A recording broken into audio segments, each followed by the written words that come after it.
సుమతి గారు నమస్తే అండి. నమస్తే అండి. చంద్రబాబు నాయుడు గారు ఢిల్లీ టూర్ అసలు సక్సెస్ అయిందా, ఏంటి పరిస్థితి? ఒకవైపు వైసీపీ సోషల్ మీడియాలో కానీ వైసీపీ నాయకులు కానీ తీవ్రమైన ఆరోపణలు చేస్తూ ఉన్నారు. ఢిల్లీ టూర్ సక్సెస్ అయిందా లేదంటారా? రాష్ట్ర ప్రజలకు నమస్కారం అండి. చంద్రబాబు నాయుడు గారు ప్రమాణ స్వీకారం చేసి నిండా 20 రోజులు అవ్వకముందే పోలవరాన్ని వీక్షించడం జరిగింది. సోమవారంగా ఉన్నదాన్ని పోలవరంగా మార్చి దాదాపు 90% పూర్తి చేసి ఈ వైసీపీ చేతిలో పెడితే 5 సంవత్సరాల్లో కనీసం దాని ఊసు కానీ దాని జాడ కానీ లేకుండా ఆంధ్ర రాష్ట్ర ప్రజలు మర్చిపోయే రీతిలో చేశారు. దానికి మళ్ళీ పూర్వ వైభవం తీసుకురావడానికి మొట్టమొదటి తొలి అడుగు నారా చంద్రబాబు నాయుడు గారు ముఖ్యమంత్రి హోదాలో పోలవరం వెళ్ళడం జరిగింది. పోలవరాన్ని పరిగెత్తించే దిశలో ప్రతి క్షణం దాని గురించే ఆలోచిస్తా ఉన్న నాయకుడు చంద్రబాబు నాయుడు గారు. ప్రజల ఈ 5 సంవత్సరాలు ముఖ్యంగా ఆంధ్ర రాష్ట్రంలో ఉన్నటువంటి రైతులు నీరు లేక ఎంతమంది కంటతడి పెట్టారో వాళ్ళందరి కన్నీరు తుడిచి వాళ్ళ జీవితాల్లో వాళ్ళ కుటుంబాల్లో ఆనందాలు నింపడం కోసమే పోలవరం మీద తొలడుగు పెట్టారు చంద్రబాబు నాయుడు గారు. అట్లాగే ప్రమాణ స్వీకారం చేసి 20 రోజులు అవ్వకముందే మొదటి అడుగు పోలవరం, తర్వాత ఆంధ్ర రాష్ట్ర కళ అమరావతి, 6 కోట్ల మంది ప్రజలు ఎదురు చూసే రాజధాని అమరావతిలో రెండో అడుగు వేయడం జరిగింది. ఏదైతే నారా చంద్రబాబు నాయుడు గారు 10,000 కోట్లు పెట్టి దాదాపు దాని 95% పూర్తి చేస్తే అక్కడ ఉన్నటువంటి భవనాలు కానివ్వండి, వివిధ సదుపాయాలు కానివ్వండి, అవన్నీ ఈరోజు ఒక బూజు పట్టేసి గబ్బిలా వేలాడే పరిస్థితి. కనీసం ఆ అమరావతిని కూడా మర్చిపోయే రీతిలో పరిపాలించిన దౌర్భాగ్యుడు ఈ జగన్మోహన్ రెడ్డి వైసీపీ ప్రభుత్వం. దానికి పూర్వ వైభవం తీసుకురావాలి, 6 కోట్ల మంది రాష్ట్ర ప్రజల కళ నెరవేర్చాలి, యువతకి ఉద్యోగాలు కల్పించాలి. మా 5 సంవత్సరాల వరకు మీ రాజధాని ఏదయ్యా బాబు అంటే ఎవరూ చెప్పుకోలేక తల కిందకేసుకునే పరిస్థితి తీసుకొచ్చినందుకు ఆంధ్ర రాష్ట్ర ప్రజలు గర్వంగా గౌరవంగా కాళ్ళు రగేసి మా రాజధాని అమరావతి అని చెప్పుకోవాలనే దిశలో ఉరుకులు పరుగులు పెడతా ఉన్నారు. మైండ్కి పదును పెడతా ఉన్నారు నారా చంద్రబాబు నాయుడు గారు. ప్రతి క్షణం వాటి కోసమే పరితపిస్తా ఉన్నారు. ఈ 5 సంవత్సరాలు సర్వనాశనం చేసిన ఆంధ్ర రాష్ట్రాన్ని పూర్వ వైభవం తీసుకురావడానికి, అభివృద్ధి చేయడానికే ముందు బాటలు వేస్తా ఉన్నారు నారా చంద్రబాబు నాయుడు గారు. కంటి మీద కునుకు లేకుండా 20 రోజుల నుంచి ప్రమాణ స్వీకారం చేసి 20 రోజులు అవుతుంది. 20 రోజుల నుంచి కూడా ఆంధ్ర రాష్ట్ర అభివృద్ధి కోసమే రేయంబాగులు కష్టపడతా ఉన్న నాయకుడు చంద్రబాబు నాయుడు గారు. ఆ అభివృద్ధిలో భాగంగా అలాగే ఢిల్లీ వెళ్ళడం జరిగింది నారా చంద్రబాబు నాయుడు గారు. ఢిల్లీ వెళ్ళి మనకు కావాల్సిన నిధుల కోసం కేంద్రంతో మాట్లాడి నిధులు శాంక్షన్ చేయించి సత్తా కలిగిన నాయకుడు నారా చంద్రబాబు నాయుడు గారు.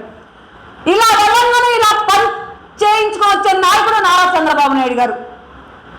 వెళ్ళంగానే నిధులు కేటాయించి తీసుకొచ్చే నాయకుడు చంద్రబాబు నాయుడు గారు. అంత దమ్ము, అంత ధైర్యం, అంత కలేజా, అంత సత్తా, అంత విజన్ ఉన్న నాయకుడు నారా చంద్రబాబు నాయుడు గారు. ఢిల్లీ ఊరికినే అల్లటక్కతో అవి మీద ఉన్న కేసులు తప్పించుకోవడానికో, కాళ్ళ పడ్డానికో, దండాల దాస్కాయ పడ్డానికో, ఒంగోని కాళ్ళకు నమస్కారం చేయడానికో ఆయన వెళ్ళలేదు. కేవలం ఆంధ్ర రాష్ట్ర అభివృద్ధి కోసం, రావాల్సిన నిధుల కోసం, బకాయిల కోసం, ఆంధ్ర రాష్ట్రానికి ఇప్పటి వరకు చూపించినటువంటి ప్రతి ఒక్క శ్వేతపత్రాలను మొత్తం తీసుకెళ్లి చూపించడం కోసమే అక్కడికి చంద్రబాబు నాయుడు గారు వెళ్ళడం జరిగింది. అట్లాగే విజయవాడ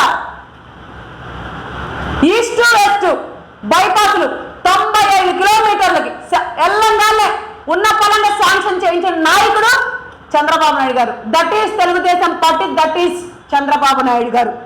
అమరావతి 189 కిలోమీటర్ల ఓఆర్ఆర్ శాంక్షన్ చేయించిన నాయకుడు నా చంద్రబాబు నాయుడు గారు. That is Telugu Desam party, that is Chandrababu Naidu గారు, దట్ ఈస్ కూటమి ప్రభుత్వం. ఇదే ఆ పరిపాలన అంటే. ఇందుకు ఢిల్లీ వెళ్ళాలి, ఆంధ్ర రాష్ట్ర అభివృద్ధి కోసమే వెళ్ళాలి ఢిల్లీ. చంద్రబాబు నాయుడు గారు ఏదైతే పోలవరం వెళ్ళారో శ్వేతపత్రాన్ని రిలీజ్ చేశాడు దమ్ము, ధైర్యం, కలేజాతో. నేను ఇంత చేశాను గత 5 సంవత్సరాలు. మొన్న 5 సంవత్సరాలు జగన్మోహన్ రెడ్డి ఉండి ఏమి చేశాడు, చేసింది ప్రతి ఒక్కటి మినిట్ టు మినిట్ చూపించగల సత్తా నా నాయకుడు చంద్రబాబు నాయుడు గారి దగ్గర ఉంది. మరి మీరు ఈ 5 సంవత్సరాలు ఏ వరద మీరు శ్వేతపత్రం రిలీజ్ చేయడానికి మీకు దమ్ము ధైర్యం ఉందని అడుగుతాను జగన్మోహన్ రెడ్డిని. ఏనాడన్నా 5 సంవత్సరాలు నీ మొహానికి శ్వేతపత్రం అంటే ఎలా ఉంటుందో నీకు తెలుసా? ప్రజలకు శ్వేతపత్రం రిలీజ్ చేసి ప్రెస్ మీట్ పెట్టే దమ్ము ధైర్యం జగన్మోహన్ రెడ్డికి ఉందా? ఇకనైనా 5 సంవత్సరాలు నువ్వు ఎప్పుడైనా చేశావా? నీ మొహానికి అసలు శ్వేతపత్రం ఏంటో అంటే తెలుసా? శ్వేతపత్రానికి ఉన్న విలువ వాల్యూ నీకు తెలుసా?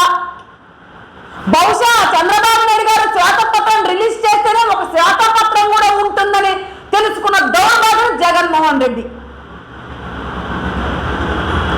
ఆరు ఏబీసీలు 1, 2 రాళ్ళలో ముఖ్యమంత్రి 5 సంవత్సరాలు మా కర్మ గాలి, ఆంధ్ర రాష్ట్ర ప్రజల కర్మ గాలి. అందుకని రాష్ట్ర ప్రజలు తెలుసుకొని 11 సీట్లకు పరిమితం చేశారు. ప్రతిపక్ష హోదా కూడా లేకుండా చిత్తుగా ఓడించారు. అయినా సిగ్గుసరం లేకుండా ఈరోజు ప్రెస్ ముందుకు వచ్చి కొన్ని కుక్కలు బావు బావు బావు బావుమని మురుగుతా ఉన్నాయి. మీ జగన్మోహన్ రెడ్డి లాగా ఢిల్లీ వెళ్ళేది కేంద్రం కాళ్ళు పట్టుకోవడానికో, ఆయన కేసుల గురించో తప్పించుకోవడానికో, కోర్టుకు వెళ్లకుండా ఉండడానికో, జైల్లో ఊట లెక్క పెట్టకుండా చెప్పకూడదు తినకుండా ఆగిపోవడానికి, బతులు ఆడుకోవడానికో, కాళ్ళు పట్టుకోవడానికి, గడ్డాలు పట్టుకోవడానికి, బ్రతుకులు ఆడుకోవడానికి వెళ్ళే బ్రతుకు మీ జగన్మోహన్ రెడ్డిది. చంద్రబాబు నాయుడు గారికి అవసరం లేదు, అంత గట్టి కూడా పట్టలేదు, పట్టదు, పట్టబోదు కూడా ఏ నాటికి కూడా. ప్రజల నాయకుడు చంద్రబాబు నాయుడు గారు, ప్రజలు ఏరి కోరి ఎంచుకున్న నాయకుడు చంద్రబాబు నాయుడు గారు, ప్రజలకు సుపరిపాలన అందిస్తున్న నమ్మకం కల్పించిన నాయకుడు చంద్రబాబు నాయుడు గారు, ఆంధ్ర రాష్ట్రాన్ని తీర్చిదిద్దగలని ప్రజలు తెలుసుకున్న నాయకుడు చంద్రబాబు నాయుడు గారు. చంద్రబాబు నాయుడు గారు అంటే విజన్ ఉన్న నాయకుడు, 40 సంవత్సరాల రాజకీయ చరిత్ర కలిగిన నాయకుడు. మీరెంత, మీ బతుకెంత, మీ స్థాయి ఎంత, మీ రాజకీయ చరిత్ర ఎంత, చంద్రబాబు నాయుడు గారితో పోల్చుకుంటే మీ రాజకీయ అనుభవం ఎంత? మంచిని ఒకరి దగ్గర చూసి నేర్చుకోవాలి.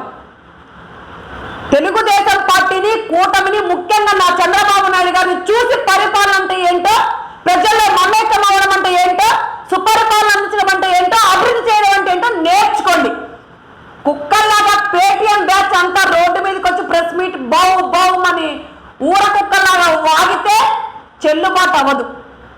రాష్ట్ర ప్రజలు వినడానికి సిద్ధంగా లేరు. రాష్ట్ర ప్రజలకు వినడానికి కూడా అవసరం లేదు. మీరు ఆల్రెడీ పేటీఎం కుక్కలు రాష్ట్ర ప్రజలకు తెలుసు. ఏ ఒక్కరైనా ఇంత అభివృద్ధి చేశారు మేము 5 సంవత్సరాల్లో అని ఏ రోజైనా చెప్పడం జరిగింది? ఆ ప్రెస్ మీట్ పెట్టి అంత దమ్ము లేదు మీ దగ్గర. ఎందుకంటే ఏ ఒక్క నా కొడుకు కూడా ఏమి చేయలేదు కాబట్టి ఎవరి దగ్గర ఆ దమ్ము లేదు. ప్రజావేదిక కూల్చేసి కొన్ని కోట్ల రూపాయలు నష్టం చేకూర్చారు. శుభం పలకరా బాబు అంటే కూల్చే బాటలో ప్రయాణం చేశారు. ప్రజావేదిక అంటే ప్రజల సమస్యలు చెప్పుకునే వేదిక. ప్రజావేదిక కూల్చేశారు, రౌడీ రాజకీయాలు చేశారు, ప్రతి ఒక్కరిని తప్పుడు కేసులు పెట్టారు. ఆడబిడ్డల మీద రేపులు, అత్యాచారాలు, మానభంగాలు ఎన్నో ఇలా చెప్పుకుంటూ పోతే ప్రతి ఒక్కరి చిట్టా తేలుస్తాం. రెడ్ బుక్ ఓపెన్ అయింది. ప్రమాణ స్వీకారం చేసిన 5 నిమిషాలలో రెడ్ బుక్ ఓపెన్ అయిపోయింది. ఎవరి లెక్కలు వాడికి తేల్చడానికి సిద్ధంగా ఉంది. ఆవిడ తేల్చుకుంటూ ముందుకెళ్తా ఉంది. ప్రతి ఒక్కరి లెక్కలు తేల్చేస్తాం. చట్టం మాత్రం ఎవ్వరి చట్టం కాదు. ఆంధ్ర రాష్ట్రంలో ప్రజాస్వామ్యం ఇంకా బ్రతికే ఉంది. డాక్టర్ బిఆర్ అంబేద్కర్ గారు రాసిన రాజ్యాంగం నడుస్తా ఉంది, అమలవుతా ఉంది. కాబట్టి చట్టం తన పని తను చేసుకుంటా పోతా ఉంటది. చట్టానికి ఎవరైనా లొంగాల్సిందే, చట్టానికి ఎవరైనా శిక్షార్హులే.